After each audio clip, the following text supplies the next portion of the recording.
And it absolutely doesn't care what you believe. Every treatment that works exists because the science has moved forward before the answers were clear. When data leads, evidence provides what works. Progress isn't a miracle, it's momentum. And momentum dies when research stops. This isn't about having an opinion or a belief. It's only about results. If you want progress, if you want better outcomes, if you want hope, Roswell Park Research delivers. You matter, and because you matter, research matters. Hey, it's Bulldog. Spring weather's tricky. Hot 1 minute, cold the next. That's why I got my windows from Window Nation, and I recommend them to anyone. Their energy-efficient, customizable windows keep your home comfortable no matter what the weather does. Installations take just 1 day, and every window comes with a lifetime warranty. Right now, during March, the more you buy, the more you save. Up to 50% off all window styles. Schedule your free consultation today at windownation.com. That's windownation.com. If you've been injured, don't you worry, Cha-Cha's got you. This is Dan Cha-Cha. Accidents happen when you least expect them, but when they do, you need a team that fights for you. At Dan Cha-Cha Injury Attorneys, we're dedicated.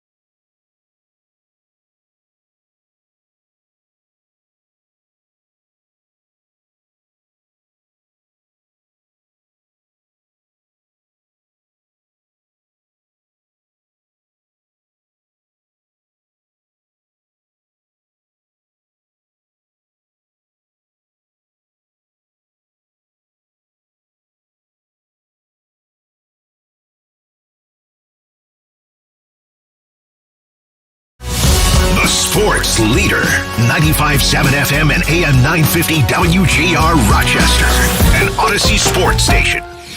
Welcome into the Sports Bar with Gene Battaglia, where the voice of the Rochester fan is heard. Pull up a stool and join us at 866-4326. This is WGR Rochester, and the Sports Bar with Gene Battaglia is on now. 2 hours of sports talk excellence. Happy New Year, baseball fans. Yes, last night it got started. Today, opening day for many other teams.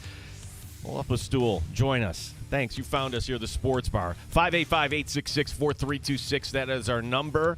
You can call anytime. You can write to us. Our handle on X, WGR Rochester. We are on YouTube. We are on Twitch.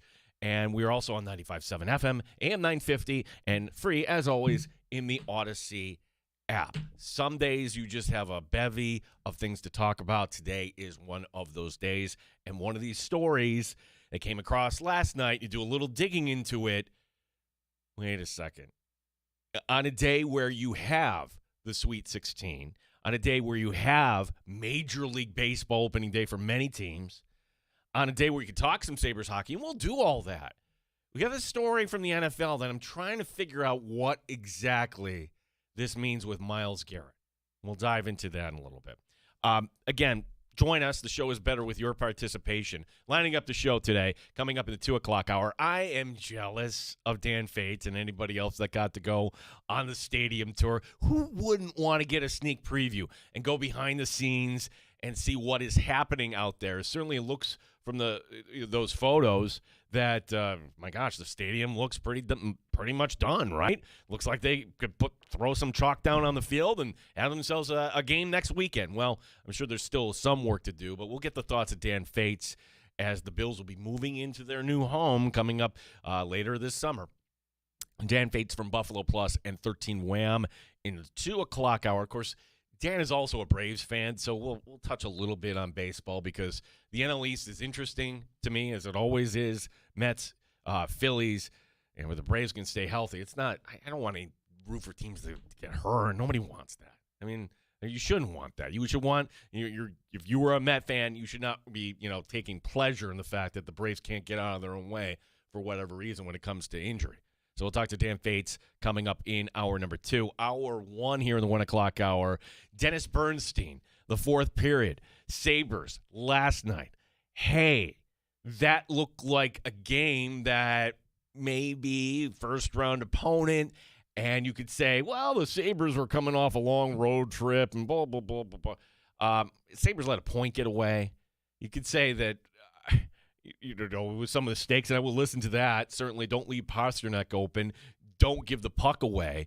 But then again, they had one shot on goal through the first 12 minutes. So it was a sluggish start. There were mistakes last night.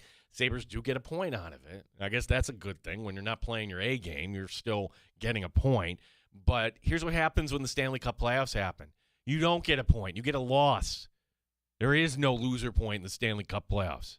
So we will talk to Dennis Bernstein. Hey, who could be the Sabres' first-round opponent? We can talk about that. Maybe it's not Boston. Maybe it ends up being Ottawa. Could it be a team like the Islanders rising up? Dennis Bernstein, the fourth period, also Sirius XM. Table is set, 866-4326. And we will have terrible time, Timmy's terrible take of the day. Now, just to kind of reset, Tim Schneider, Pride of Fairport, our fine producer, who... not named by me. You were named by Kanya or somebody. Yeah. Terrible time, Timmy, because for whatever happened, we all had somebody like this in college. Whenever people went out with you, bad things happen. Terrible time. And I can only imagine, and I don't think we need to go into these stories. I think that kind of says it all. Terrible time, Timmy just kind of stuck.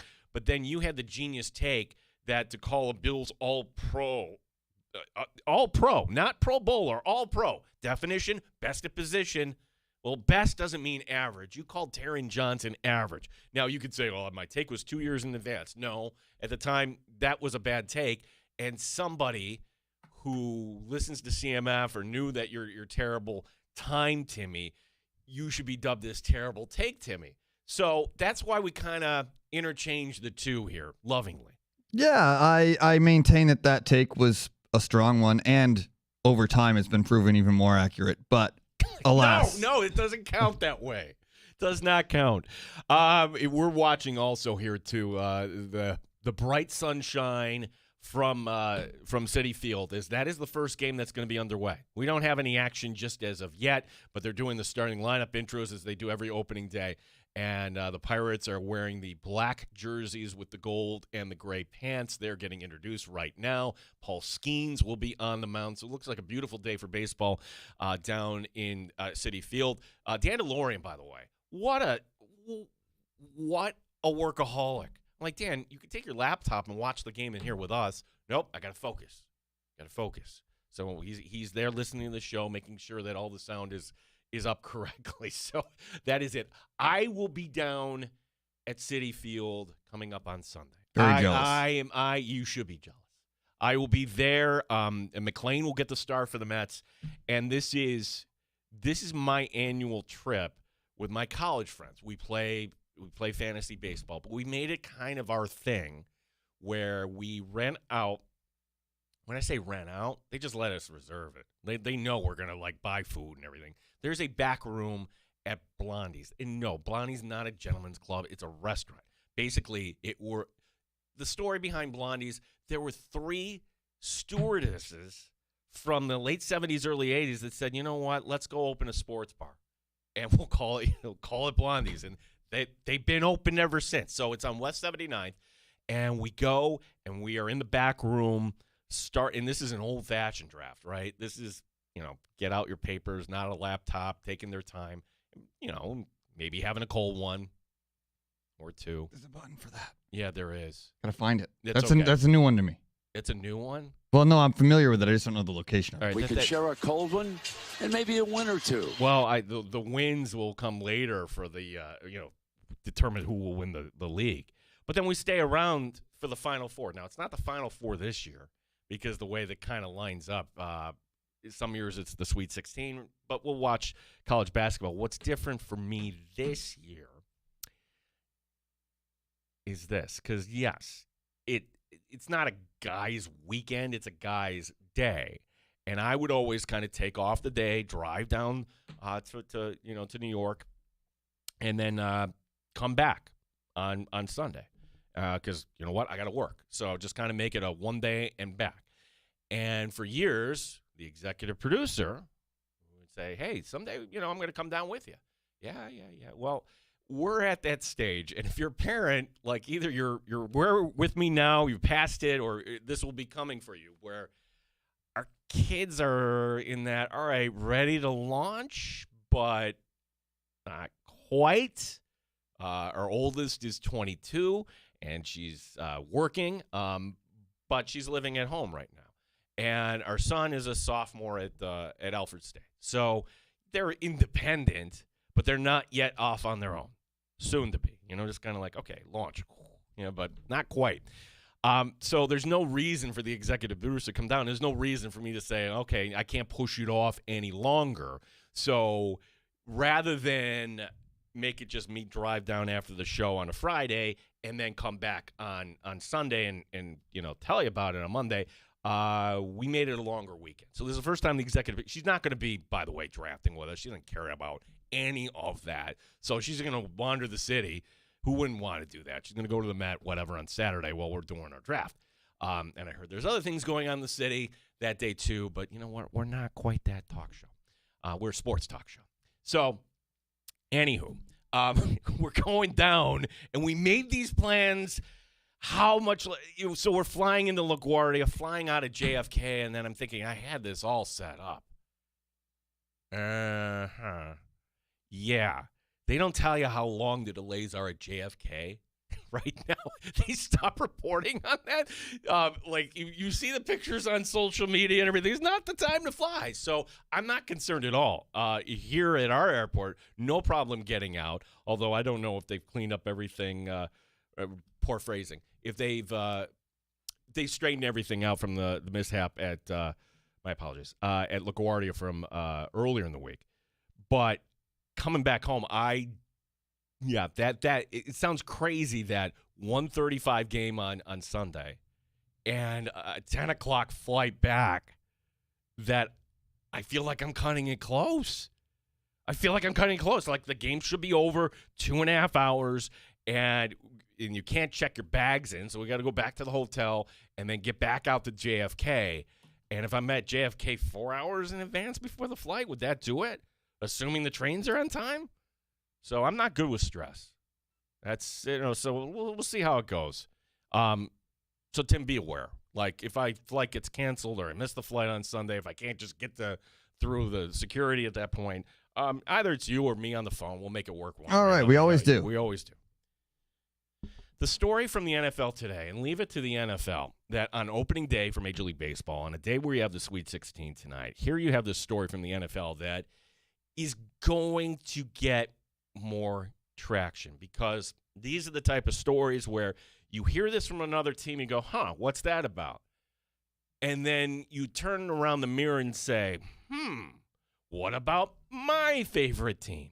And this is the stuff that shows like Get Up or any show on the NFL Network, like the speculation about Myles Garrett and what's going on here.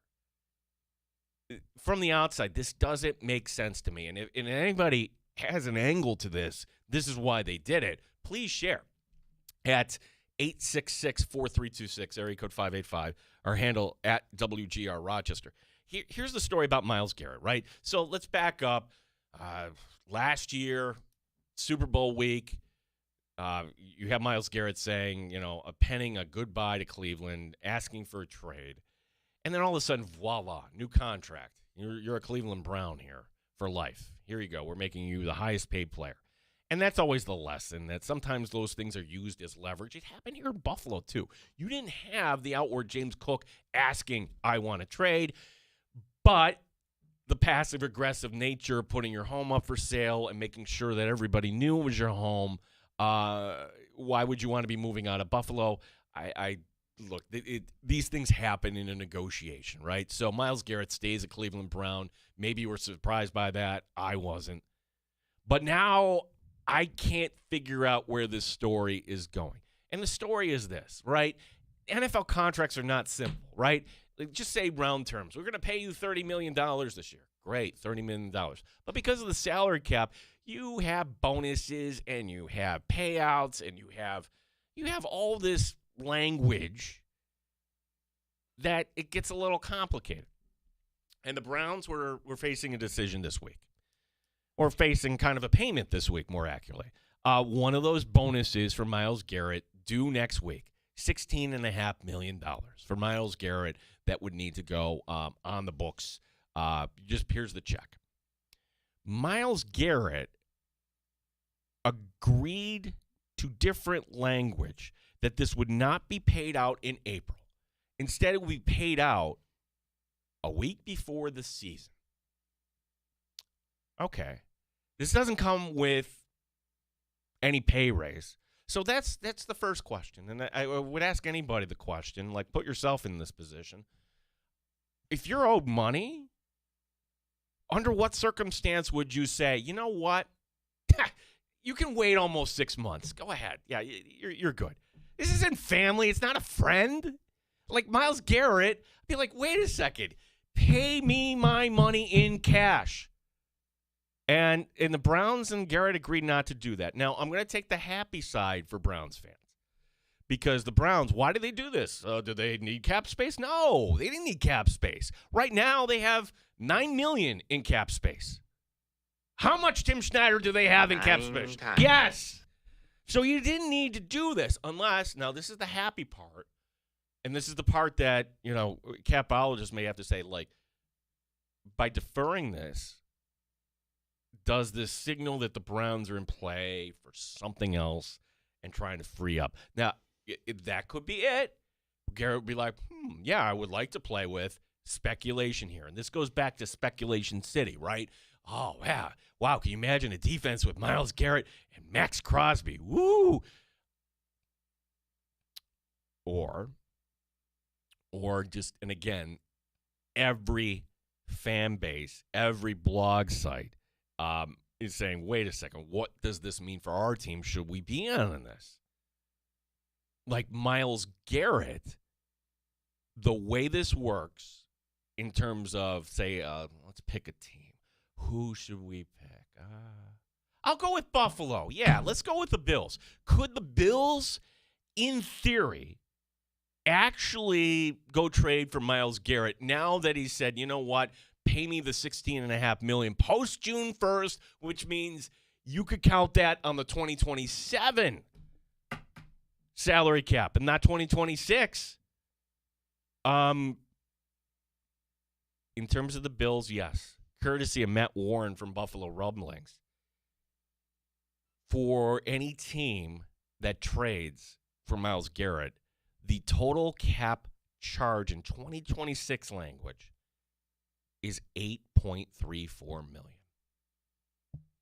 That is nothing. Nada, nada, nada. Now, the cash itself, what you would have to write in order to pay Myles Garrett for, theoretically a new team, $31.5 million you would have to pay. Okay, not a problem here, and not a problem with other teams. Raiders are cash poor for whatever reason, or comparatively to other teams. But again, why? And then let's get really crazy here. What team has the, you know what? You should trade us first-round picks going 5 years into the future. I think collectively, every fan base, every fan I've talked to, like, no, we don't want to be the NBA. Do not. Like, what the Browns are proposing is 5 years out, you could trade a first-round pick into the year 2030? Why? No, I don't want the NFL to become the NBA. You should always have some hope for a team. I don't think teams should be waiting 5 years into the future. This is the NFL. If your team isn't making the postseason every 3 years, then something is wrong. And generally speaking, your GM and head coach are bounced. Okay, you don't get a fourth year to not make the postseason. So that's why this is unusual in that regard. But again, the question is this: what is the incentive for Myles Garrett to say, you know what, pay me my money 6 months from now? Again, it's either the Browns are up to something that will improve their roster, but it's the Browns. And I don't know if Myles Garrett, if a trade possibility is out there now, if the Bills are, or any other team. And now what's crazy, you don't have to go very far. Everybody's putting their list together. Who could be in the market? Patriots, Eagles, Rams. Blah, blah, blah, blah, blah. Yeah, every team would be interested in a Myles Garrett. Because he's wearing his Cleveland gear. Now, just to kind of reset here, not a Cavs fan, but kind of because your dad, and now you're in as a lifer, a Guardians fan, and the Guardians aren't going to be good this year. I'm sorry. Yes, they will. 500. I could be wrong. What's your read on this? Something's off here. I see what you're saying, and I understand, and it kind of does make sense. But I feel like this is like a Brian Windhorst fingers in the air moment where it's like, why would they do this? I think honestly, it might just be going back to they kind of hastily put this together last year, and they might have just kicked it down and been like, all right, now let's make this beneficial to all of us, rather than just signing. They signed him to the biggest non-quarterback contract ever, right? And that was weeks after he said, I don't want to play here anymore. They fixed it by giving him money. And now they fixed the contract itself just by fixing it. They gave him the deal. But you're not answering the question. They didn't need to do this. What are they fixing? There's nothing to fix here. You're not up against the cap unless the fix is, hey, let's go get this player. You're not up against the cap this year, but this movement is for the whole, not the whole duration of the cap, but the next 3 years. Well, then you know what? You visit next year. He didn't get more guaranteed money out of this. No. It's just the date of it. This doesn't make any sense. If that money's coming to him no matter what, I guess it's coming to him, right? It's not going away. Okay, it just happens in September. Right. Okay, then you know what, Tim? Our station isn't paying you till Labor Day. How's that sound? Okay. As long as I get it, right? No. No, like we're talking $16.5 million. Hey, if you have smart people around you, that's $16.5 million. Actually, I don't know where the market's going, but I would rather have my money now and not wait until September. Again, I look, you're right. It could be just Brian Windhorst fingers in the air. I just think it's, and I think I want to point this out too, that it's one of those stories that I think is going to have legs with NFL media. I think that once they start digging around and kind of putting into context, could he be traded? Could he not? I just think something like this is unusual. Dennis Bernstein, great friend of the show, where he's such an interesting dude. He, Sirius XM, NHL radio, right? And the fourth period, based out of Los Angeles, but he's traveling everywhere. Where, like, okay, hey, Dennis, can you come on next week? Going to be in Salt Lake City while you're on there. No problem. And then, Dennis, we originally had him lined up for Monday. You know what? My flight out of Toronto got pushed back. Okay, no problem. Dennis Bernstein, who maybe he's coming in for the NHL draft in Buffalo in late June. Would love that. But he's never had a reason to come to Buffalo, at least in our relationship, during the postseason. Now we have a reason. I'm not jinxing it. Dennis Bernstein. We'll talk some Sabres and NHL at large.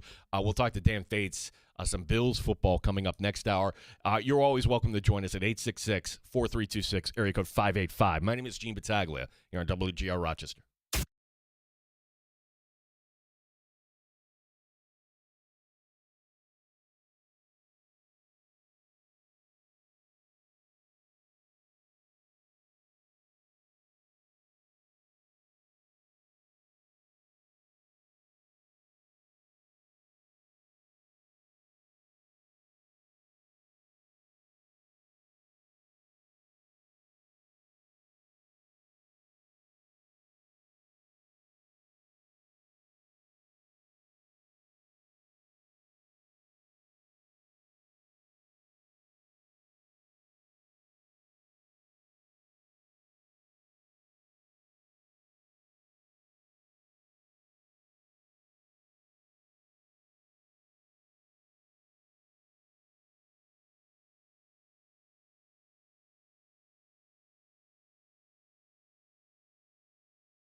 Sports Update. Sabres dropped their second straight in overtime. This to the Bruins last night. Head coach Lindy Ruff on the loss. Those first two periods are probably our poorest periods of the last 3 months. Puck decisions weren't very good. You're playing a team that's battling as hard as it can to stay in a playoff picture. They won more battles. I don't think that has anything to do with being sluggish. That has a lot to do with willpower. To get over the puck and make sure you win your battle. And we didn't win enough of them.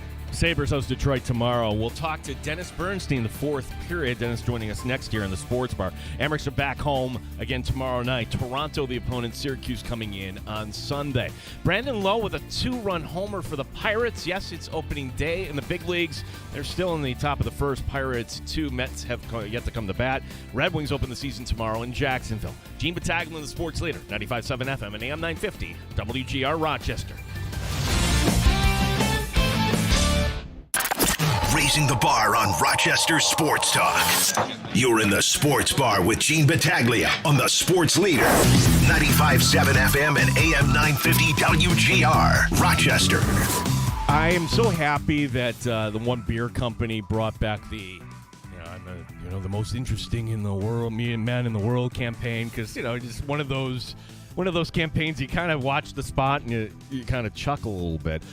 The most interesting man when it comes to the NHL media joining us on the phone, Dennis Bernstein, because Dennis is in Toronto, he's in Salt Lake City, based out of Los Angeles with the fourth period, and you can also hear him on Sirius XM's NHL radio. Dennis, appreciate your time. How are you this afternoon, or I should say morning for where you are? You're too kind, And the Yankees won last night in a great 7-0 shutout. I'm doing great, but great to talk some NHL with you today. Yeah, so you identify more as a Yankee fan than a Dodger fan, Dennis? Dude, I grew up in the Bronx. Come on, let's go. That's all right. Fair enough. To Fordham. Yeah, exactly. Yeah. Yeah. That's... My wife. It's perfect. My wife. We are season ticket holders for the Dodgers. My wife's a Dodger fan, so 2 years ago was a very rough season. But, I'd certainly identify as a Yankee fan. Yeah, again, most interesting man in hockey. Dennis, and all these years of having these conversations, we've yet to really have a season like this for the Buffalo Sabres. And let's just kind of start here, because the way it kind of went from 0 to 60 for Buffalo, meaning, hey, it's mid-December, and this team is right at the bottom of the NHL standings, and then they go on this run. It's not like we even had these obvious signs along the way here, Dennis. Is there any explanation here other than just this young talent all of a sudden figuring it out all at the same time? Yeah, well, yes, because since December 9th, they're almost 4 goals a game. But, .915 save percentage. That's it. Imagine that. You win games because you get .915 save percentage. Yeah. The goaltending's been fantastic. That's why. The talent's always been there. The structure's been there. They haven't got enough saves in their goaltenders. Now they do. And they're on the cusp of possibly winning the entire East and being the 1 seed. So I think that's the biggest change, is that it's reliable, consistent goaltending that they've gotten since this run in December. Yeah, Dennis, there was a game. Sabres are playing the Sharks. I went to it. And I get out of the arena, I text you right away. This is real. I think this team is for real, Dennis. Yeah. But here's the question. We're all saying, all right, we see this. We understand if there's one sport where it's played at one level in the regular season and then a different level. How does this, what the Sabres are doing right now in this style, how does this translate when it comes to the Stanley Cup playoffs? It should travel. Right, this type of game should, and I get river hockey. What they can't do, when they get in trouble, like when they get dragged into track meets, doesn't work. Their structure breaks down in their defensive zone. They don't do that. I think the call out from Lindy Ruff last night is good. You can't have inconsistent starts in the playoffs, because good teams will make you pay. So when you come out and you play your 2 worst periods of the last 3 months last night, it's a warning sign. Now, I think the deficiencies aren't like broad systemic failures, right? It's not like there's a breakdown with respect to structure. It's situational discipline, like the stall openings, losing puck battles, all the things that Lindy broke down. It's not a red flag. It's a caution flag, because those mistakes in the playoffs could cost you a 3-2 game. Right? I still think that they can go very deep. I think they can emerge from from the East. But when you look at this team, when they do break down, these are the reasons why. But I don't think it's a broad systemic issue. I think they have to focus better, certainly early in games. And then the overtimes are overtimes. You know, I don't know what to do about the game last night. But I still think the way this team plays, if they're on their game, will travel in game 83 and beyond. Yeah, I guess we're all kind of wondering, like, what exactly does river hockey mean, as they say? And for anybody that didn't know, there's the report from, was it Cervelli, that said, hey, it's anonymous quote that said, hey, they're doing fine for playing river hockey. And, like, does they mean pond hockey? What does that mean? That the defensemen pinch? They take too many chances? Is there any merit to that, Dennis, that, hey, this style ultimately, like you were saying, but, like, I don't even know what river hockey means. Okay, so river hockey did 44, 20, and 8 since December 9th. Everybody should play river hockey at that level. I think it's more a quote about because the game changes in the playoffs, right? That some games they win, you can't get away with playing that way. But teams, it depends on who they play as well. Like right now, who's the 2 seed? They're the 1 seed. Who's the 2? Who's the Ottawa? Could they beat Ottawa? Yeah. So I think it's the fact that they're untested and they play that style. That some people don't think that style will travel in the playoffs. And when I look at the goaltending and see 9-15, it's going to make up for a lot of mistakes that you might make because of a pinch or you don't come back on a back check. The goaltender's been bailing them out, but when I see a team with a plus 43 goal differential, I don't know how much river hockey I can believe in. Yeah, Sabres have the 4 lines and 2 really good sets, and then you pick up, some pieces like a Stanley at the trade deadline. Dennis, I don't know. It seems Dennis Bernstein, 4th period, also Sirius XM. 22 wins on the road, Gino. They're 22-11-4 away from Buffalo. I mean, come on. Isn't that? Yeah, that's a really good team. Yeah, there's not really kind of a glaring weakness on this team. You brought up Boston and Ottawa, and right now they're holding the 2 wildcard spots. Mm-hmm. Then it's the Islanders, the Wings, Flyers. For the sake of this, too, I'll throw in Washington. That's 9 points separating 6 teams. Dennis, how would you handicap right now the wildcard race in the East? There'll be a playing game in Game 82. Right? There's not much separating these teams. The hottest team, obviously, is Ottawa. They've won 4 straight. I think 8 of 10. They, again, like the Sabres, they're getting saves from their goaltender. Allmark's returned to form. They do have talent up front. They're a plus 23 goal differential. So, and they're a good road team. Like the Sabres, are 20-13-4 away. Look, I've spent 4.5 years with Todd McClellan. I have a soft spot in my heart for him. I hope that after, like with the Sabres, after a decade of waiting to get in. But and part of their stretch, they've had a bad stretch here, right? 3-5-2 in the last 10, but they didn't have Larkin for a while. They didn't have Andrew Kopp. Those are the 2 top centers. And they lost 2-3. I think the big problem with that team is that game at home they lost to Ottawa. That was a tough game, the 3-2 game that they lost to. So, and the Islanders, how crazy the race is, Gene. Like a week ago, the Islanders people were second in the Metro. And I woke up one morning and go, wait a minute, they're out of the playoffs? And they are right now? I think that the 2 wildcards hold on right now. But I got to say, Dean, I got to think that one of these 2 spots is probably going to be going down to Game 82. You asked me to handicap it. It's hard to handicap. Look at the Montreal Canadiens. Great story all year, right? Absolutely. Suzuki's their number 1 center. Like they've come back to a really good home team. Like they're 3 points ahead of the last wildcard team. They could be out if they have a bad 12 games. They could be out. As much as people have loved the way they've played this year, and with respect to Cole Caulfield, like second in goals in the league, that's how tight this is. So to handicap it, I don't know. It's cliche. Who's going to play the best these last 10, 12 games gets in right now? Yeah, the handicap is, hey, like this is who wants it? Come take it. Pittsburgh's in jeopardy, Gino, right? They've given up 21 goals in the last 4 games. Malkin's not playing tonight. They have another loss. It's so crazy in both conferences that you could have a team right now that isn't like Columbus is in second in the Metro. They can miss the playoffs with 11 games left. That's how crazy this race is. Dennis Bernstein, our guest, the 4th period. Dennis, that game a few Sundays ago. If you just put that like, hey, introduce me to the NHL. Sure, well, let's watch Buffalo and Tampa Bay. Wow. Wow. And Right. we can do this here in the media. The team won't do that. Fans get upset sometimes we do this. I'm like, hey, that would be an amazing second-round matchup. And that's where I come back to. I don't know if the Sabre team is ready in a 7-game series to get by a team like Tampa. But now, who knows? I mean, you get the story with Victor Hedman taking a leave of absence, and I don't know if we know anything more than that. But your thoughts on Tampa, a potential second-round opponent here for Buffalo, Dennis? That's what you want. You want to be tested. You want to play. You got to play good teams. The reason the Stanley Cup is the best trophy in all of sports is because nobody gets a free pass on winning a championship. Nobody does. And I know people want to complain about seeding and all stuff like that.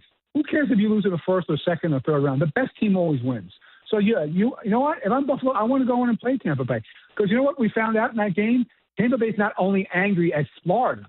They're now also angry at Buffalo for passing them in the standings. So I want that test. I want a true measure because if you breeze in the first round, you win in 5 games into the second wild card, assuming you get the 1 seed. Like you want that test. I think that's a measure, and it also measure for Keck like where the gaps are on this team because you go up against them. Let's say you lose in 6 or 7. Where did you lose that series? I think it's a great test for this team, and I think this team is ready for it. There's nothing. They're not because that game showed. They're not going to take a step back. They're not going to be intimidated. It would be a fantastic series. Whoever wins, and if Buffalo were to get knocked out in the second round by that team, there's no shame in that. Right? The coach probably should be coach of the year, but you could talk about Dan Hughes and a couple other guys. But it wouldn't be a disgrace to lose to them in the first round because it'll probably be a learning experience. And, all these guys haven't, except for maybe Zucker, more the veteran guys, haven't played playoff games. So they learn lessons from that by going out in the second round against Tampa Bay. Is it a season of failure? Absolutely not. But if I'm a Sabre, I want the best. I want to play the best team. And other than them, I think they are the best team, Tampa Bay, in the East. Yeah, and certainly Carolina would say, hey, look at us over here. And, at least that would be kind of a semifinal. And this question's coming. When we look at the West, you have 3 teams. They're the 3 best teams, Colorado, Dallas, Minnesota. They're all in the same division, which means we're going to get a first-round matchup with the teams with the second and third best records. That's not right. And, Dennis, this is an annual question. Is there any traction at all to the NHL considering playoff realignment? No. Using the Gary Bettman, the GM speaking, absolutely not because it varies from season to season. You're always going to have that matchup. You have divisional play to have 2 really good teams. It might be in the Atlantic next year. It could be in the Metro. Yeah, and here's the thing: you want to reward divisional winners, right? That's the whole premise of this, right? So look at the Central. So you want to talk about the flip side of the Dallas-Minnesota matchup?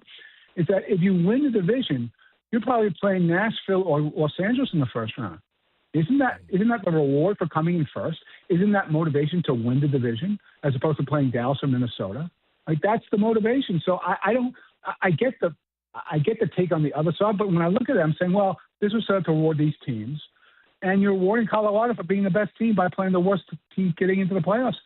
I have no problem with it. And again, I think who cares if Dallas would lose to Colorado in the second round? Who cares if they lose in the first or second round? I care about who wins the 4th round. So I have no problem with it.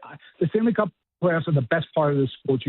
I don't want to touch it right now. I understand the theory behind changing it up, but I think if you go back to a couple of seasons, I think it was 22-23 Eastern Conference, you'd have the exact same matchups if you went 1-8 as you would in the divisional. So I think it varies from season to season. It's tough. Go win the division and you get rewarded. Yeah, Dennis Bernstein, Yankee fan, now in Los Angeles, the 4th period, Sirius XM NHL radio. Dennis, a story from the NBA that, all right, they're sending out signals like Vegas and Seattle expansion. Where are we at with NHL expansion? Seems like this has been a topic for years. Is this going to get serious coming up this offseason? Yeah, we'll be at 34 teams maybe in 3. Eventually they'll go to 36, over, like I said, the next decade. Right, there's teams that want to be in. There's billionaires that want to, and the sport is in such great shape, right? That there's going to be a team in Atlanta, maybe in Houston if they find the right owner that wants to buy in. And it's the 4th largest U.S. media market, so they win on that. They have two interested parties in Atlanta vying for the franchise there.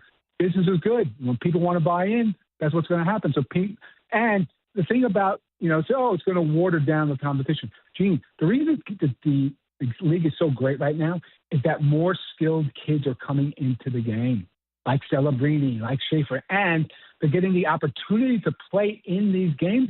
Like, I go back to Matthew Schaefer. You think Patrick Wall 5 years ago would put an 18-year-old in a game ever? Like, he'd be back in the OHL right now. But the mindset's changed because all these young players have come in and proven themselves. So and there will be more, and there's growth of the sport. So when you go 2 more teams and you go 4 more teams, there's going to be enough good players in this team to sustain, because look at what we're talking about for the last 20 minutes, Gene. Like, all these teams are really there's incredible races. So there's certainly room for more teams. I welcome it. I'm sure the players will welcome it. There's more jobs. There's more revenue. So we're going to get to 36 in probably 10 to 12 years. But I think shorter term, probably 2 more teams within 5 to 7. Yeah, Dennis, that is a great point, because it's not just like college hockey. It's never been better. You look at a player like Zach Metza, Quinnipiac captain, and a few years later, he's doing great things here now in Buffalo. That just the sport overall. And, last one, it's been a minute here, but now that we look back at the Olympics, like, how great was that? I mean, just fantastic. Not just because the U.S. won. I would have, honestly, Jess, I'm not lying. If it ended up being, a Canadian star scoring in overtime, I would have said that would have been fantastic as well. No, that's fantastic. Come on, we're Americans. Let's go. But yeah, look, what genesis of all this was, first of all, the 4 nations came out of nowhere, right? They didn't plan that. It wasn't planned. They decided that they thought up a tournament with 4 teams. And, those 9 seconds in Montreal made a lot of hockey fans. People that were casual fans that didn't even watch the sport made it. But what the last CBA did was, and the big key to your question, it set the international calendar. So now there's a cadence. In 2 years, World Cup of Hockey. We've already talked about, the teams are going to be in it. 2 more years, the Olympics, World Cup of Hockey.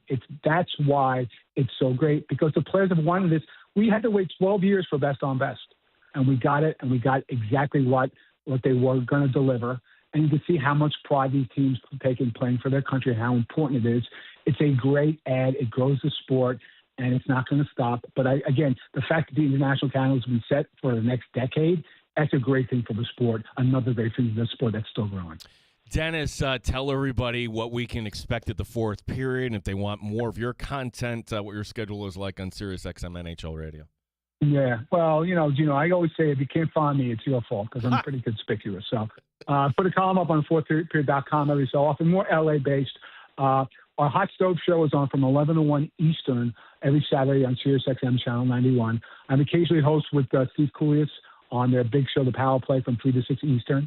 Kings of the Podcast, me and John Hovan do a great podcast, more LA-based, but good hockey talk.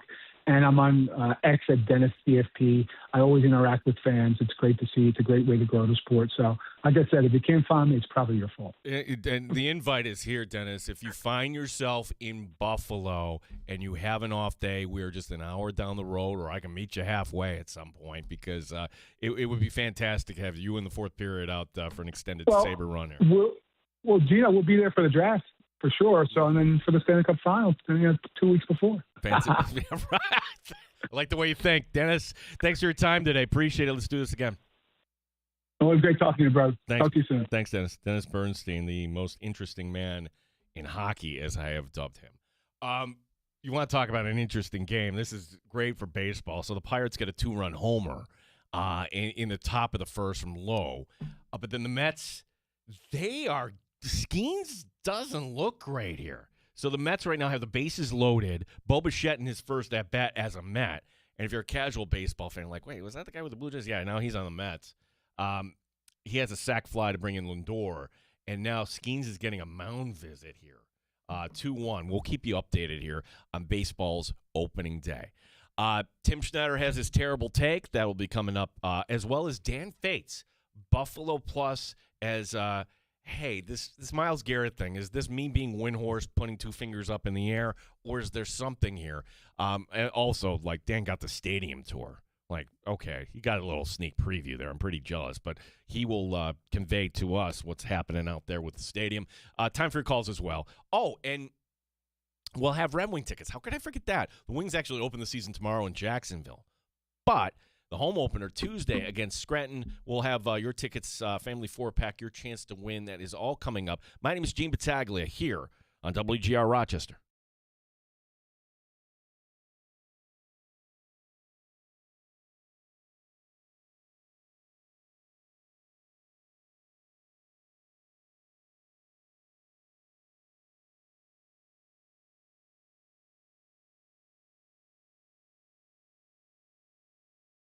Warmer weather? Who isn't? But as temperatures rise, make sure those cooling costs and your energy bills don't.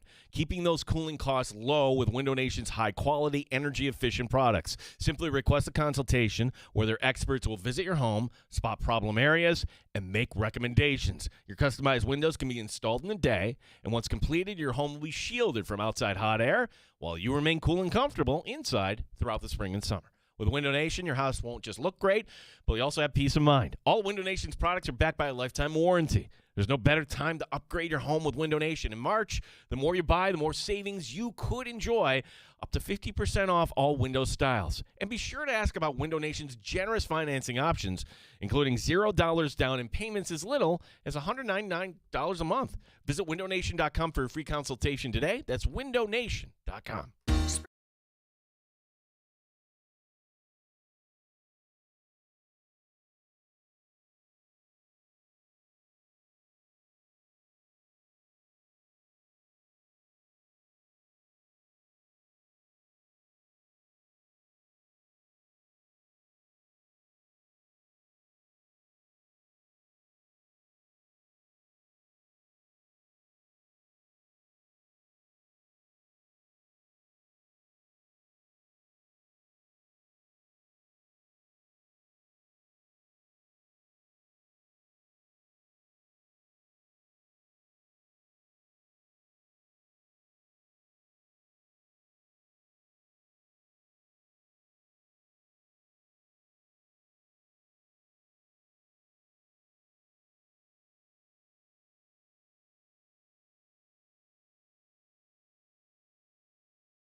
Out in the Sports Bar with Gene Battaglia on the Sports Leader, 95.7 FM and AM 950 WGR, Rochester. Bills talk coming up next hour with Dan Fades, Buffalo Plus 13 Wham. All I got to say is wow.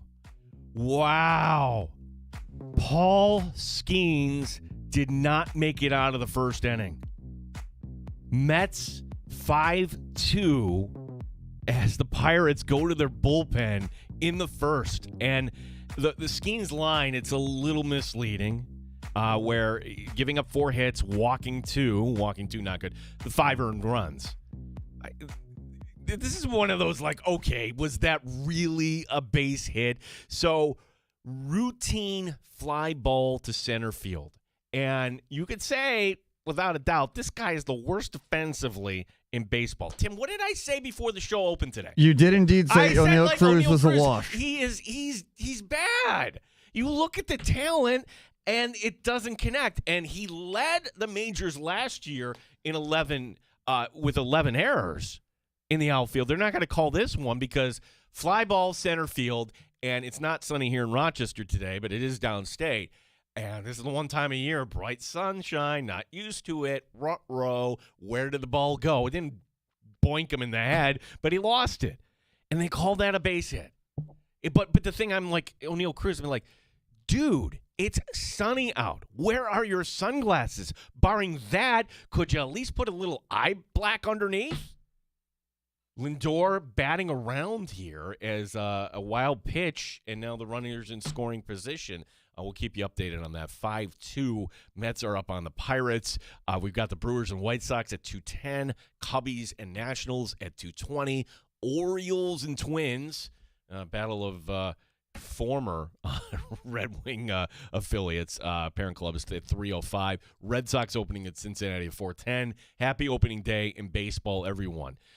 We will have time for your calls also at 866-4326. But now it is time for my favorite feature on the show. It's now time for Terrible Time Timmy's Terrible Take of the Day on WGR Rochester.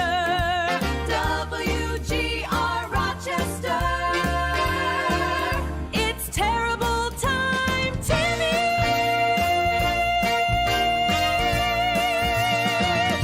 I continue to despise that monstrosity. However, I will time out. It's supposed to make people laugh. You don't have the big choral things anymore. I mean, Tim, you're a fun guy. You're fun-loving. We need it to be fun. I am having so much fun. I'll give you a bonus one. Let's have it's not even a take, it's a fact. Who would have had the 2 worst players in baseball, Paul Skeens and Aaron Judge? Because that is a fact as of right now. Worst ERA in the sport and 0 for 5 with 4 strikeouts. Nobody had a worse offensive game. Nobody had a worse pitching game. Okay, so this is your fantasy team? No, just a fact. They're the worst players in baseball right now. Okay. I was going to say, what fantasy draft you're getting both those guys on your team? No, just a general statement of fact. Those 2 are the worst players in baseball at the moment. Actually, Judge, and not to steal your take here, we'll get back to you in a second. Judge becomes the first reigning MVP to have the golden sombrero, go 0 for 5. And if you're a Yankee fan, it sounds kind of strange. That's a great sign that you handled your business 7-0 with Judge having nothing to do with it. But, Tim, the floor is yours. Yeah, sticking with baseball to some extent, but hockey too. I don't know if you saw this last night, but local legend Ernie Clement and George Springer were at the Maple Leafs game. They were just being fans, sitting at the game. They had their names on their jerseys. They're pretty recognizable people to begin with. They weren't hiding who they were. They were booted from their seats. Not their seats. They were sitting in maybe somebody else's. I don't know. But my point here is if the seats are open, let them sit. If somebody complains about it, all right, go find somewhere similar to sit. Unless you're a season ticket holder, those are your actual seats. Let them sit somewhere. Everything should be general admission unless it's a complete, total standing room only sellout. Okay, so, right. So this is the video, and it just happened that the Leafs broadcast had the camera on Ernie Clement and George Springer. And those 2 guys, they're not going incognito. Like, you'd be like, oh, yeah, that's it. They're literally wearing Leaf sweaters, Clement 22 and Springer and his number. Like, okay, that's who it is, and maybe they were part of whatever, and they're taking in the game. I would think that if they are there with their names on it, that the Leafs would hook them up with the best seats possible. But, Tim, if somebody paid money, like, come on. Like, I paid the money. Okay, let's go. Let's say that's you. Hey, I'm going to go down to my section where it's all filled up. You go to the usher. And we've all been in that spot. I have been in that spot where I unknowingly sat in the wrong seat. Sometimes you're a section over. Maybe you're a row off. Most arenas now, the things are kind of labeled okay, but you get an usher. And this is what, that's what an usher's supposed to do. Like, it happens every game I go to. Not with me, but people around me. So it's understandable. And, like, the crazy thing is, the seats that those two guys were, they're worse. So they go back up, they show them, and this 5-6 rows back, and people are like, oh my gosh, it's Ernie Clement and George Springer. And they're all getting up applauding the two. So it ended up kind of being a funny little story. I will give Ernie Clement a pass. That was going to be my take later. Wearing a Leafs jersey? Dude. Ernie, you're from no. I'm sorry, but that's the town he's in, okay? He gets a pass because that's kind of a work thing. If you're working up in Toronto, I guess that can become your second favorite team. I don't know under what circumstance, I would ever put a Leafs sweater on, but I'm not playing for the Toronto Blue Jays, certainly. So I'm going to give him a pass on that one. The jersey thing, I'm not wearing a Rivals stuff. Like, I have a ton of Major League Baseball hats, none of them within the division of the American League Central. That's just a rule that I carry, but I'm not a millionaire professional athlete being asked to do something for a work collaboration with the local hockey team. So if that's what you got to do to make your money, have at it. We will have Dan Fate's 13 Wham coming up here in just a little bit. Time for your calls. And if you're listening right now and you want to go to opening day for the Rochester Red Wings, we're going to hook you up. Caller number 5 right now gets a family 4-pack to see the Wings against Scranton Wilkes-Barre, 4 o'clock-ish, coming up on Tuesday. We will leave those tickets for you. Will call, so you don't have to sweat it. Caller 5 right now at 866-4326. Area code 585-866-4326. Good luck from the Rochester Red Wings and your friends here at WGR Rochester.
The sports leader, 95.7 FM and AM 950 WGR Rochester, an Odyssey sports station. WGR Rochester Sports Update. Not the start you wanted for the Sabres last night. They do get the point, losing in overtime. 3-3 in overtime. Boston takes it in overtime. Rasmus Dahlin says coming off the road, not the reason for the slow start. An excuse. When you don't feel great, you got to keep it even more simple. So that's on us. We have to go back and keep it simple and work hard. That's when we play our best. Sabres host Detroit tomorrow. The Amherst back home Friday night against Toronto. The opening day in Major League Baseball City Field as the Pirates. They score 2 in the top of the first. Paul Skeens does not make it out on the bottom of the first. Then in the second right now, the Mets leading by 5-2 score. Rochester Red Wings open the season tomorrow in Jacksonville. Gene Battaglin, the sports leader, 95.7 FM and AM 950, WGR Rochester.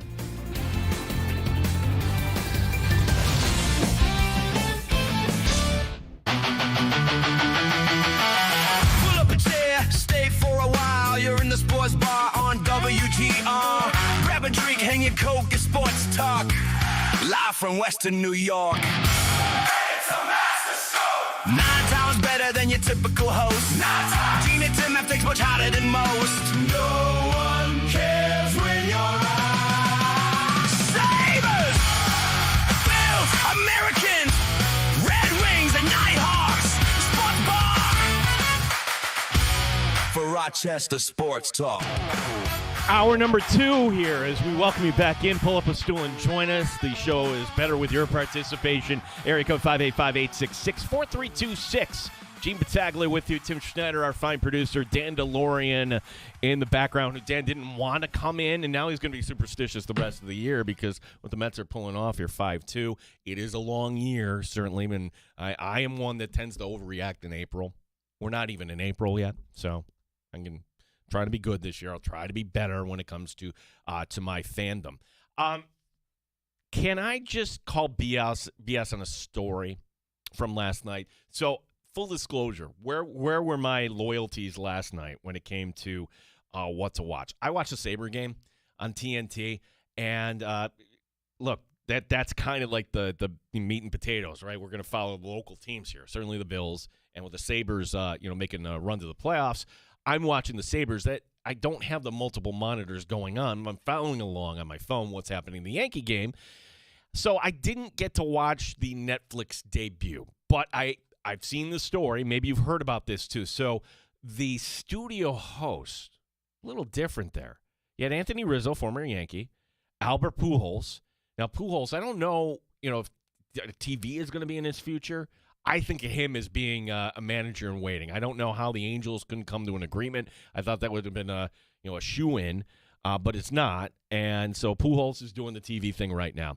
And then you had Barry Bonds. Now, which is funny because Barry Bonds and the media, reporters, like he was as testy as anyone to the point where, the late Pedro Gomez was kind of just the beat reporter following Barry Bonds around. And Barry Bonds would just call him Gomez by his last name. Just kind of degrade him that way. Okay, Gomez, whatever it is. Not in an endearment term, but that's, Barry Bonds, when you say Barry Bonds, like I think we all can kind of figure out, even though I haven't met the guy, I kind of know what he's all about, right? So there's Barry Bonds. How would this kind of translate? Well, here's one thing you can do. Tell a story.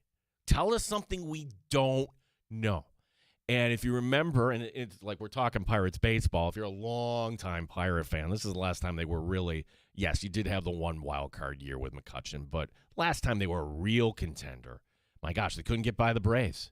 There they were, a couple years in a row. And the one year where you knew Barry Bonds was going to be a free agent, he's the best player in baseball, Sid Bream, Pirates lose. Barry Bonds telling this story last night on Netflix that he nearly didn't go to San Francisco. He nearly became a Yankee. And the way this negotiation, according to Bonds, worked was, well, it was mano a mano. It was George Steinbrenner and Barry Bonds. And it was a phone conversation. This is Barry Bonds telling this. Barry, we're going to give you the money We're going to make you the highest paid player of all time. Again, this is George Steinbrenner, and the story being relayed by Barry Bonds. We're going to give you the money. We're going to make you the highest paid player of all time, but you need to sign the contract by 2 o'clock this afternoon. And Bonds says, excuse me? And Bonds says he hung up the phone. And according to Barry Bonds, he then took a walk with his agent and said, I guess we're going to San Francisco. Okay. The internet really wasn't a thing back in the early 90s. Yeah, it sounds like a Seinfeld episode, actually. It's BS. It is complete BS on Barry, and I don't know why people aren't online calling this out. This is a simple fact check, okay? And really, and part of it too is, and this is the easy out. Barry can say, I didn't lie. Well, there's nobody else that can verify. The one guy who can verify this is dead, George Steinbrenner, right? So, all right, nobody can say if this story is true or not, but back in 1992, and you just pull up the New York Times, right? And this wasn't reported a day. This was ongoing. This was a huge story in New York at the time. Remember, the Yankees were down and out in the early 80s, or 90s, I should say. Like, this was a team that hadn't had Derek Jeter come up yet. So we're predating all those guys. The Fab Four, no Pettit, no Jeter, no Pisana, no Bernie Williams. I don't think at that point, right? But it's after 92. And back then, the New York Times documenting the free agency of Barry Bonds. And Barry Bonds, reportedly, the Yankees gave Bonds not 2 o'clock. It was 2 days to accept their offer. Also, in the reporting is spot on here. It was a 6th year that Bonds, his people were asking the Yankees for. And the Yankees at the time said, no, we're not going to do that. The Giants put on a 6th year, and that's what did it. And that's how Barry Bonds, and the story, I wanted to go back home. No, you just did what most people do. You went for the best offer. But it's a complete BS by Barry Bonds. Stop. We're going to give you the 2 o'clock. No. I mean, that sounds like a great story because it sounds like something George Steiner would do. And as you mentioned, Tim, something that we're picturing George Steinbrenner on Seinfeld and what he was like. Not quite that. Stop. And there are agents and lawyers and all sorts of people involved. So the idea that you hung up on George Steinbrenner, maybe that did happen, but no, there was no 2 p.m. deadline. That's absolute bunk. Yankees are actually off tonight. They'll be back tomorrow. Cam Schlittler will be on the mound. And I think that's, boy, if they get Schlittler pitching the way he was at the end of last season in the post, okay, then this is lining up nicely for Yankee fans. So, again, we are in March, but I'm giving Yankee fans full license to be excited. Now, we were joined yesterday, and thanks to the fine work of Dan Drummy, you can listen to any of our interviews wherever you get your fine audio. And yesterday, one of our friends of the show, YouTube sensation when it comes to baseball, Jim Riley, he's got some Rochester roots. And Jim Riley, the idea that, hey, all these teams in baseball are playing for second this year. Like, you look at the Dodgers, and if you weren't familiar, NBC is going to get a weeknight game of the week. Dodgers are on prime time tonight. They're taking on Arizona. So good on NBC that they're not burying this investment. I say it should have been on Sunday night, but Sunday Night Baseball you got to go find on Peacock. But tonight, opening night, you've got a choice. You can watch the Sweet 16, or you could watch Dodgers baseball. And Yamamoto is going to be on the mound. Think about how rare that is, too. Yoshinobu Yamamoto, the first pitcher since Chris Sale to have the final out of a World Series win and then start on opening day the following season. It's kind of rare. Only the 5th time that's happened. But now these days we're like, okay, we're going to bring in our top guy to close this thing out. And we want to say all those things about the Blue Jays. The fact that they had a Yamamoto just kind of bringing in, my gosh. And I put this question out there to Jim Riley because sometimes we say greatest of all time and it kind of doesn't hold true. I think Tom Brady is the greatest. We saw the greatest of all time at quarterback, right? By all the numbers, his longevity. the championships. But what if the Dodgers win another World Series in a sport that isn't quite hockey, but it's not designed like there's a sense of random that you don't know where the ball is going off the bat half the time. There are random things that happen in baseball that will allow for not the best team to be victorious, even in a 7-game series, right? But it's part of the charm of baseball. But the Dodgers are just so good. They're so loaded. And they were loaded last year. And then you go pick off the top closer in the game, Edwin Diaz.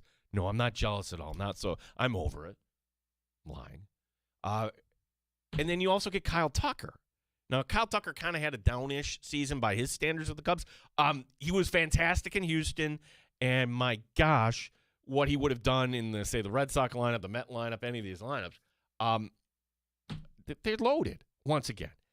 And is it a Dodger team that could break the Mariners record for most wins in a regular season?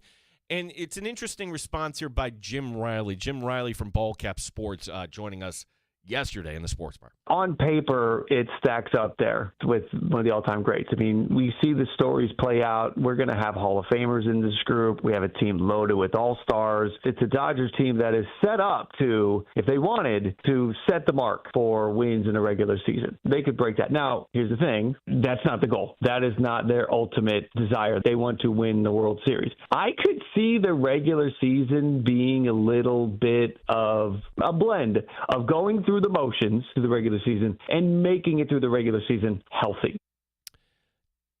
Yeah, so we could get to the why are the Dodgers only up on by 1 game on San Diego. That could certainly be a story as all right. Wow, low with the second homer of the day. Couple pieces of history there. Before that, O'Neill Cruz had the first ever overturned ABS challenge.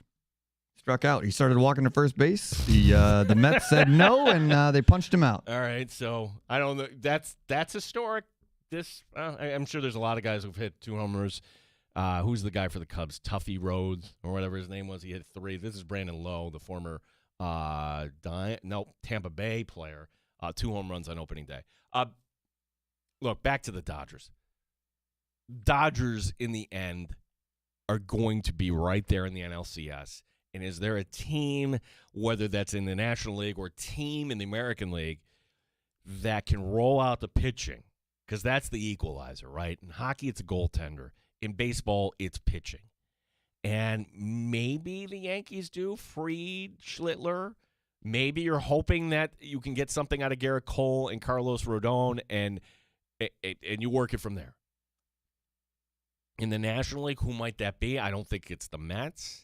When it comes to starting pitching, maybe I'm wrong on this. Maybe McClain actually blossoms and becomes this ace for the Mets this year. Peralta having his issues today. I mean, again, it's only March. The Phillies theoretically could be that team, but I just don't trust their lineup. There's some spots in there.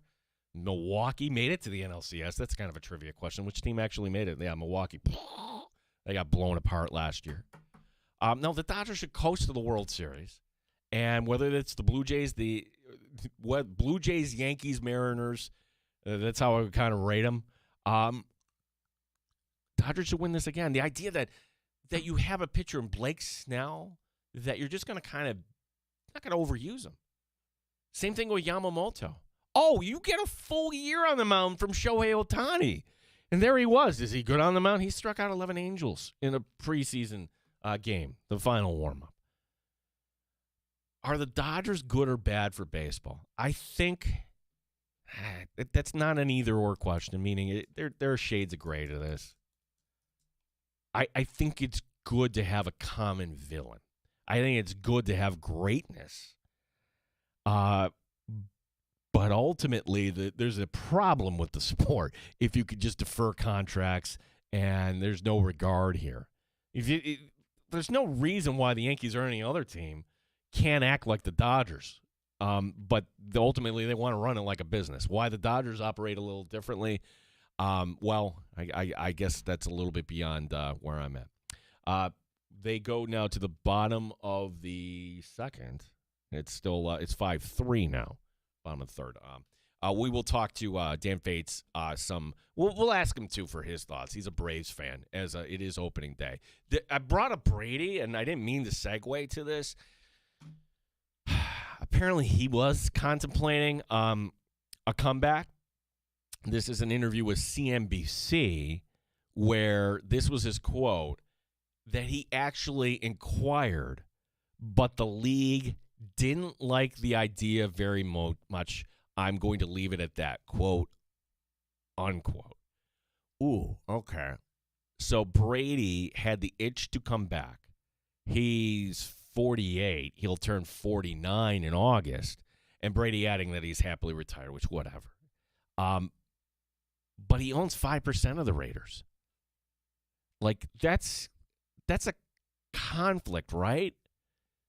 Like, how would that work? Like, there'd be only one team he could play for, right?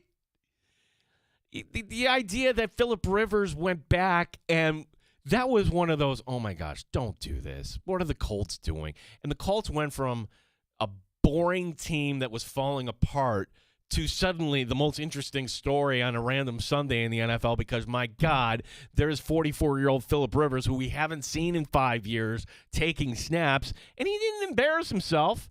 And then right almost on cue, he falls apart the following week on a Monday night game against San Francisco. But that probably led Tom Brady to think, you know what? Could I suit up for the Raiders? Could I actually kind of do these things?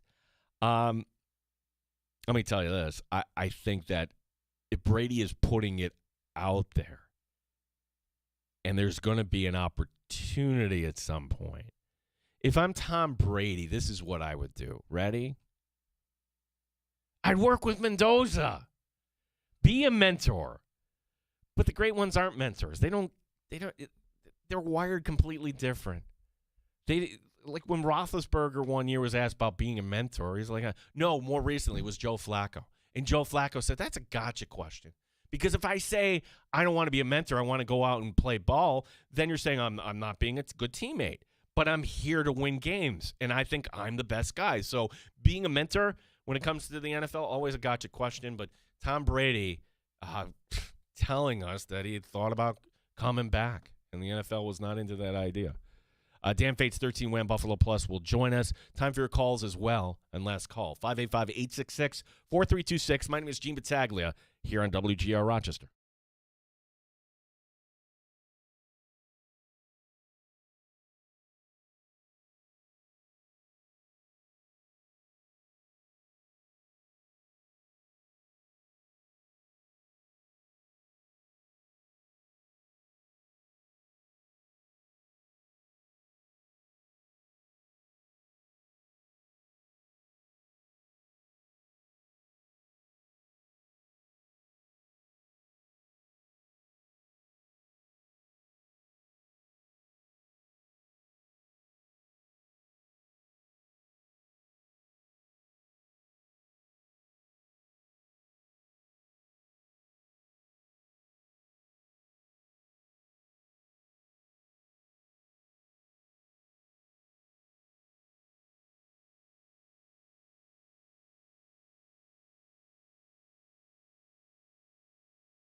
Sabres dropped their second straight in overtime. Lindy Ruff knows, hey, we got to be a little bit more buttoned up. Those first two periods are probably our poorest periods of the last 3 months. Puck decisions weren't very good. You're playing a team that's battling as hard as it can to stay in a playoff picture. They won more battles. I don't think that has anything to do with being sluggish. That has a lot to do with willpower, to get over the puck and make sure you win your battle, and we didn't win enough of them. Sabres host Detroit tomorrow. Amherst are back home tomorrow night, as well as Toronto will be coming in. Don Stevens, Andrew Mossbrooks will have the call for you right here.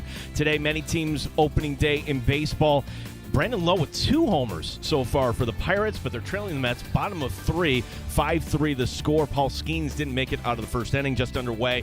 The Nationals and the Cubs. Gene Battaglin, the sports leader, 95.7 FM and AM 950, WGR Rochester. Top Shelf Sports Talk.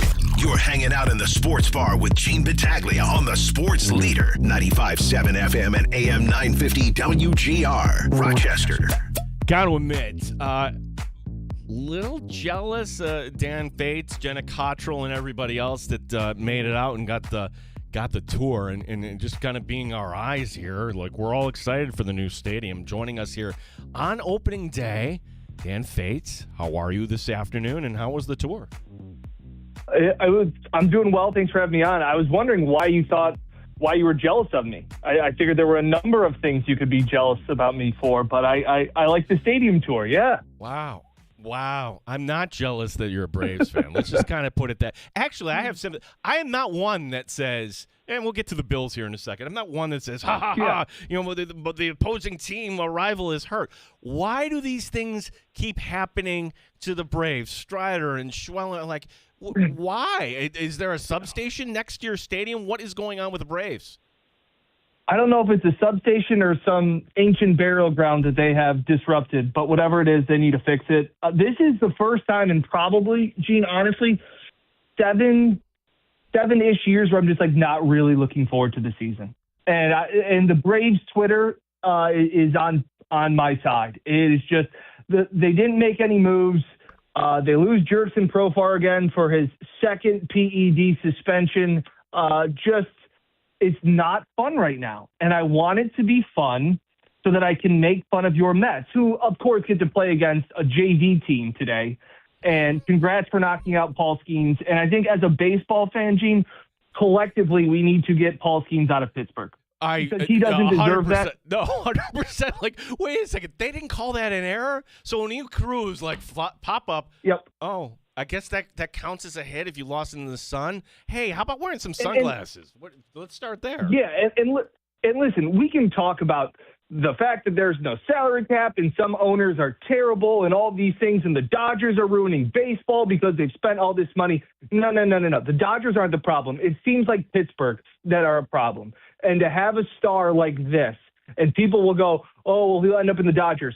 Cool. Then I'll at least get to see him pitch in primetime games because Paul Skeen is electric.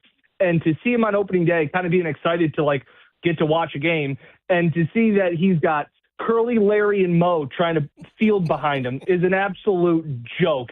And the fact that your Mets fans get to cheer about it today drives me nuts. I will be there Sunday, Dan. I know you're jealous of me. Mets, Pirates. What's baby. The weather like? 50 and sun. I would take that. Like, if you're doing the Dan Mason thing, it's going to be right on the line, and I'll take that. Yeah, that'll be fun. Yeah. Dan, is that stadium, did you get the sense there's a lot of work? How close are they in, like, going in, like, or do they still got to do a lot of work there? Well, there's still a good amount of work to do for sure. John Polka, their director or vice president of stadium design and construction, I don't know his exact title, but he was saying they were about 93% completed. And then they'll kind of transition. Some spots were nearly completely done. They're waiting for the furniture to come in some areas and kind of doing what he called a punch list of just kind of checking off and dotting the last few I's and crossing the last few T's. So, but it was impressive. And even the spots that were bare bones studs and in big areas, he made a point to be like, you guys see all this work? With the amount of crews we have in here, this will be done in 4 days. Like, it's not like when you're remodeling your house and you have 1 or 2 people coming in to work on it and it may take weeks. He's like, the amount of people we have in here, it's going to take a day or two to finish some of these areas. So they, stuck to their guns, saying that they're on schedule. They'll have soft openings in the summer and then kind of really transition into the preseason, the red and blue scrimmage, all still to be on track. And where he says, you want to get to that 99, 98%, that'll be stuff that fans won't notice if they're at 98%, quote unquote. And some of the last 2%, Gene, he was talking about is clerical work. It's paperwork. It's signing over this. It's moving that around. It's getting all of the signatures on the dotted lines. So, look, I know some people are expecting to be like, oh, it's not going to be finished. They're going to tell you it's behind. Didn't get that sense, and it was a cool experience for sure. Yeah, Dan, I saw the video that you put out there and others, and you've been to a good number of NFL stadiums. Is it my impression from these pictures? It seems like you're more on top of the action here. 100%. Okay, so even though you might have less people at these games, is it fair to think that it actually might be louder? You could get more of a home field advantage for the defense here? Well, 100%. And that's what they were talking about. And I thought it was interesting because they said, this stadium was not designed for a Super Bowl. And you're like, what? And you're like, well, let's just be realistic. Like, you're Buffalo. You don't have the hotels. We've gone over this, right? Yeah. We've gone over this whole thing about dome or no dome. They built this to enhance the home field advantage that the Bills have with their crowd.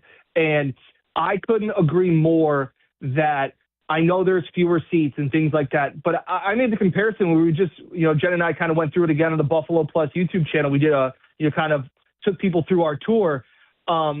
It used to be, Gene, wasn't it always like build the biggest stadium possible? Because I went back to the Braves. They built Turner Field, and it was to host the Olympics. So it held like 80,000 people.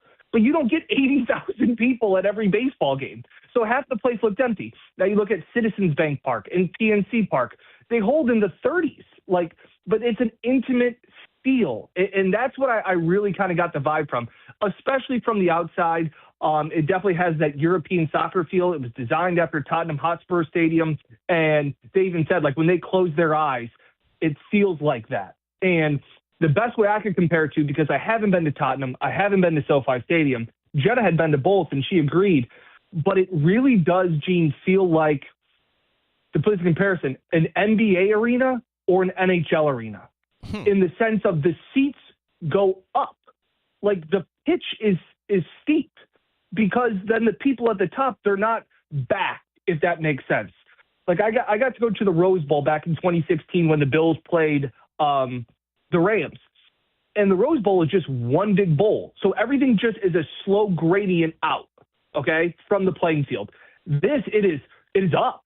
Like, we went to a Pacers game in Indianapolis for the Combine this year, and it's like we were in the 300 section, but we felt closer. It almost felt like you were on top of the court. That's what it's going to feel like for Bills fans coming to the new Highmark Stadium. And I think it's going to be really impressive. It's going to be a great atmosphere.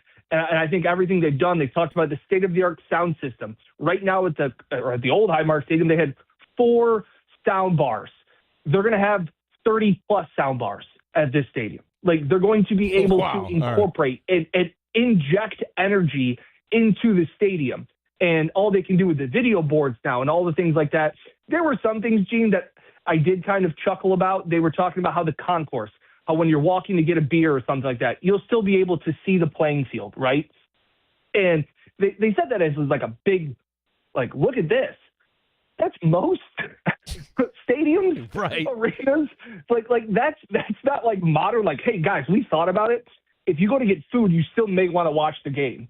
It just so happens at the old Highmark Stadium, you left the arena, the playing field for most part, and then you were kind of out in the concourse. Well, now the concourse is much more open and all of that. So that was one of the things where I was like, yeah, this is how it should be. The suites were cool, and again, all of the sight lines. Like when we walked in the one gate, Gene, it brought me back to like the first time you go to an MLB game and you're a kid and you hand in your ticket, and then the first thing you see as you walk is just the green grass. Even at ESL ballpark, like you walk in through that gate and you just see it.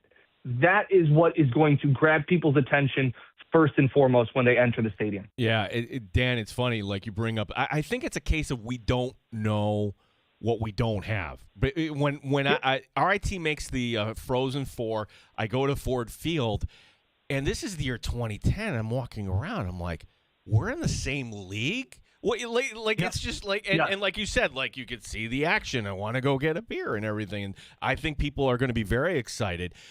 Tell me, were there things that they didn't allow you to shoot? Yeah. Okay, so like, what are you allowed to describe some things? Like, what no, are some? No, there were places. Yeah, like we didn't get to see the locker rooms. We didn't get to see any of that, and I didn't expect to see that. They're going to hold that, and they're going to unveil it on their own social media or an embedded, or they'll have Josh come in, and that's how they'll show it. I didn't expect to see any of that stuff. They took us through, the suites, which again are really nice. They're a massive upgrade from what they were at the old Highmark Stadium, but they're modern suites. Like you joke around about, where it's like, yep, I've been lucky to go to a bunch of stadiums. Like I said, you talk about Ford Field, that's one of my favorites, or even Lucas Oil Stadium. Like just the size of the concourse feels like you can drive a car through it, whereas before you're all kind of jostling for position to get around the concourse at the old Highmark Stadium. So it's the stadium they deserve. The big thing that impressed me the most was when I got on the field and we walked out of the field club level, which was that was the first thing, Gene, that really surprised me, because maybe I'm spoiled and stuff like that, and I know other people have seen it, but you're walking around the concourse, you're seeing the seats, like, yeah, this is cool. But I've been lucky enough to go to a bunch of NFL stadiums where I'm like, yeah, this feels like a modern NFL stadium, unlike what Highmark was. But we've seen all the drone shots, right, about that overhang, and that's been a big talking point. The overhang that will remove the snow and protect 60% of the seats. When I was on the field, it didn't feel like it was there at all. I was afraid that it would almost feel like an awning over the playing field. I didn't know what I would see for sight lines. It felt like the old Highmark Stadium in the sense of open air. Like, I know it's going to protect a lot of fans, and that's awesome to protect them from the elements.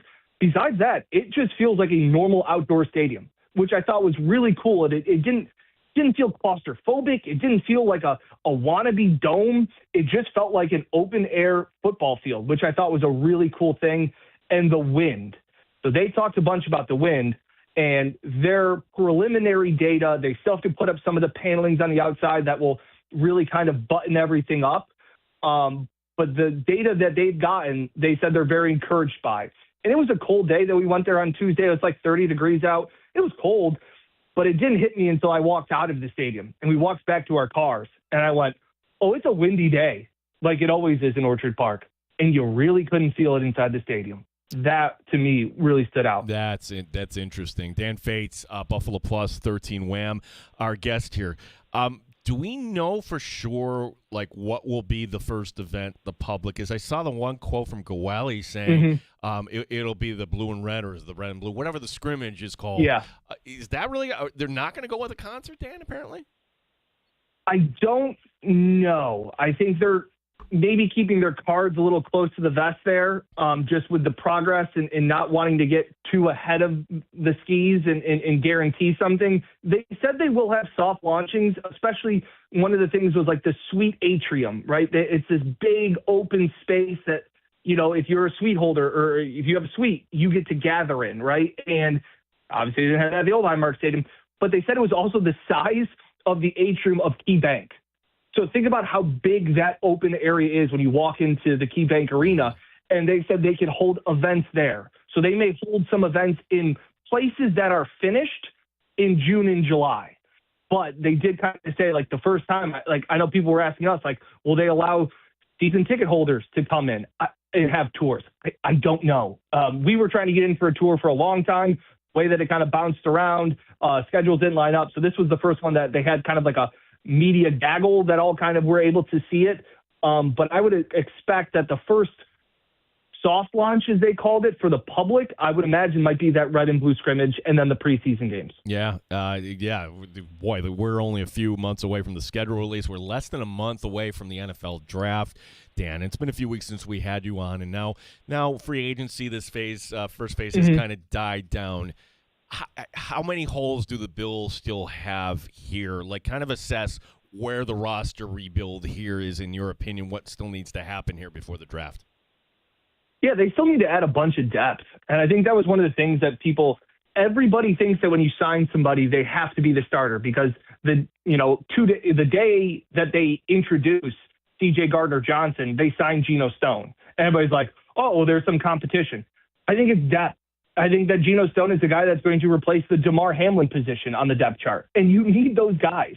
So I agree. We were just talking about it on one of our last podcasts that like free agency and trades, of course I say this and I was like, watch Max Crosby gets traded or A.J. Brown. But I think the majority of teams are kind of on hold focusing now on the draft being about a month away.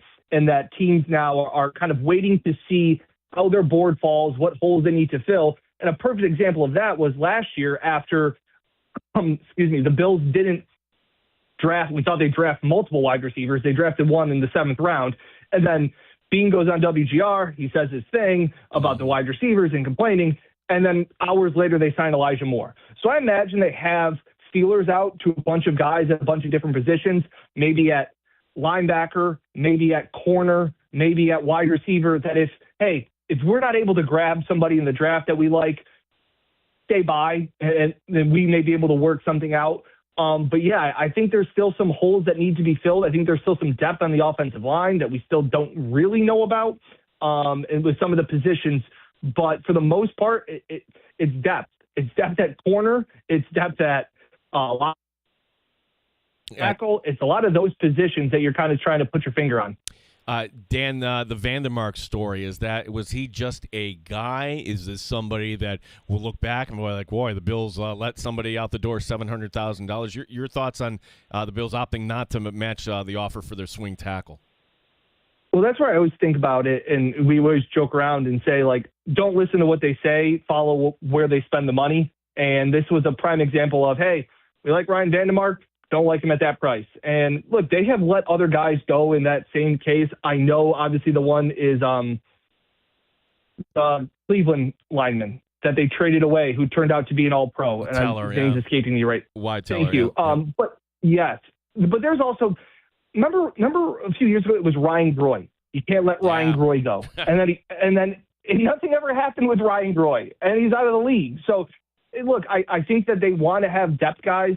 But I think they have cheaper options. We still don't know what they think of Chase Lunn or Cedric Van Pran Granger. Like, a lot of these guys are kind of unknown, and you can add some of that and kind of cost control that stuff through the draft. So, look, I think Ryan Vandermark did an admirable job filling in when he was needed to, that Pittsburgh game. But I think it was like 4 years. He had 6 starts at both tackle positions. So maybe they think Chase Lunn can be that swing tackle if needed. If they want to put Alec Anderson in at left guard, Brian Windhorst fingers, trying to follow the tea leaves there of letting David Edwards go. So all that is kind of going to figure itself out. But there will also be teams that will put players through training camp and that the Bills can sign and find veteran linemen to fill in. So I'm not too worried about that. Funny, last one for you here, because our producer, Tim, said, I'm doing the Brian Windhorst fingers in the air thing when it comes to this Myles Garrett story. What do you make of this Myles Garrett story? And for anybody that wasn't with us at the top of the show, Myles Garrett agreeing that, my bonus, you pay that like a week before the season, but that comes after June 1st. And I don't know what the benefit would be for the player here. Dan, am I reading too much into this? Are the Browns trying to set themselves up for another move, or maybe, just maybe, and now every fan base is thinking, maybe the Browns call and trade for him? Yeah, they wouldn't do it if they didn't want to at least entertain the possibility of offers. Very rarely do teams reconstructure things like that, or players reconstructure that to want to stay. So I think that at times, we always talk about, like, trading for a player is fine, but you also are taking on that contract that whatever the previous team agreed to. So you're trying to make it a little bit more friendlier for that team that may want to take a swing at Myles Garrett. The Browns are also the team that has projected or proposed the rule to trade draft picks 5 years out. So are they wanting to Windhorst fingers there of, hey, we want 4 first-round picks or 5 first-round picks for Myles Garrett? You're trying to connect the tea leaves there, but I will say this. dysfunctional organizations do dysfunctional things. For sure. As Dan, as you're talking, I just got an alert that my flight got delayed till 9 o'clock tonight. So I'm hoping I can go to the Met game, but with the way things are going, I'm not so sure. You can't drive? I could Come on, drive. Dean, your first class flight, your first class ticket getting pushed back? Listen, us radio people, we're pampered. We like That's it. That's it, buddy. I'd offer you the Buffalo Plus private jet, but it's in repair right now. All right. Well, then next time, let's figure that out in advance. Yeah. You told everybody about the tour. What else can we check out Buffalo Plus and maybe on 13 Wham this week here, Dan? Yeah, Buffalo Plus. We did the stadium tour. We kind of recapped where they are free agency, kind of looking at the draft. Obviously, the reports are the Bills had Casey Concepcion come in this week for an official 30 visit. If you're reading, again, reading the tea leaves, that is, if you want to know or have an idea, follow the people that they bring in for their 30 visit, because that has been a big tracker of players they have selected that they brought in for the visit. Jenna joked around that, the NFL Combine, they talk to everybody, but it's like speed dating. Obviously, bringing them back in is for a follow-up date. So it's getting me encouraged, Gene, the possibility of maybe, just maybe, they do something of a wide receiver in the first round. I know it's slim, but and then obviously the last week, Mike's been on vacation this week, but last week we kind of filled in C.J. Garner-Johnson, our thoughts on what they've done so far in free agency, and we'll have more leading up to the draft. Dan, appreciate the time as always, and as we say here on our show, LGM. Yeah. Hey, did you see Ernie sitting in the wrong seats at the Maple Leafs game? Yeah, we were talking like how does that happen? Or the person hey, that's okay, I'll sit somewhere else. Like you're an usher, you shouldn't be kicking those guys out, right? Right. Again, if I were sitting there and Josh Allen is in my seat, I'd be like, hey, I'll sit somewhere else. I'm not saying Ernie's Josh Allen, but a very funny moment of Ernie is just such a normal guy to be like, oh, I'm so sorry. I'm in your seat. I'll move for you guys.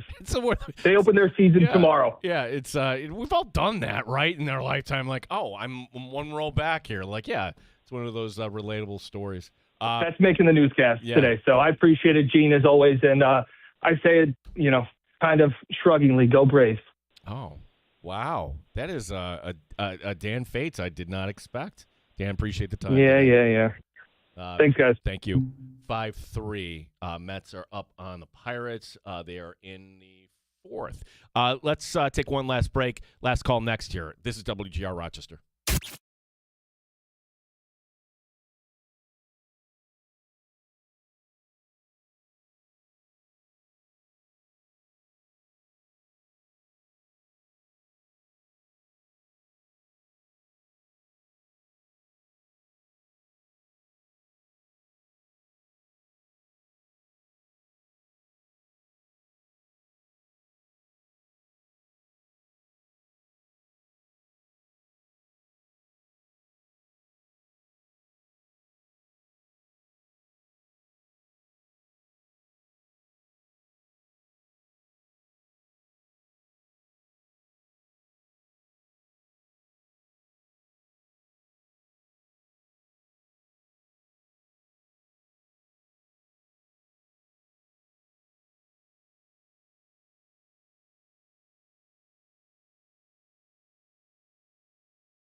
97 FM and AM 950 WGR Rochester.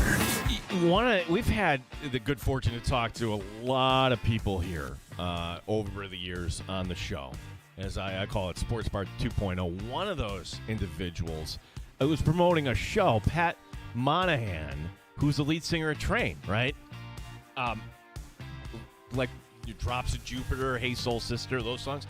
We had him on the show just to kind of promote the concert, and he loves sports, talks sports. And he said something that my biggest takeaway from that interview was his take on the national anthem.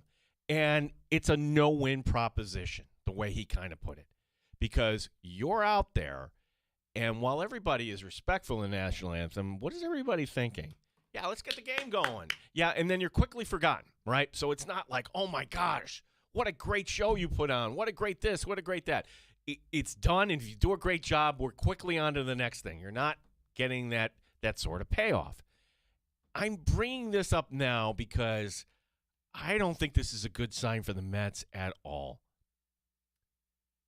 Christopher Jackson, I'm not sure who he is, but he was the gentleman singing the national anthem, or I should say, tried to sing the national anthem. He forgot the words. Instead of saying, "O'er the ramparts we watched, what so proudly we held," he botched the order of that. So, again, it's no win talking with the lead singer Train. Like, now we'll remember this guy for botching the national. How can you botch the national anthem on opening day? He had all off season to practice. And somebody won a daytime Emmy. I had never won a Tony, never even heard of him, and now we'll know you for that. If you missed any of today's show, Dan DeLorean's got everything up for it. Dan Fates was fantastic. Buffalo Plus talking about the new stadium, 13 Wham. We talked to Dennis Bernstein from the fourth period. Dennis joined us in the 1 o'clock hour. You can download the Odyssey app and listen to the whole show at your leisure, whatever fits your schedule. For Tim Schneider, for Dan Drummy, my name is Gene Battaglia. I'm going to be back Monday. I'm off to New York to watch my Mets and do my fantasy baseball draft. Show up in the Bulldog coming up next here on WGR Rochester.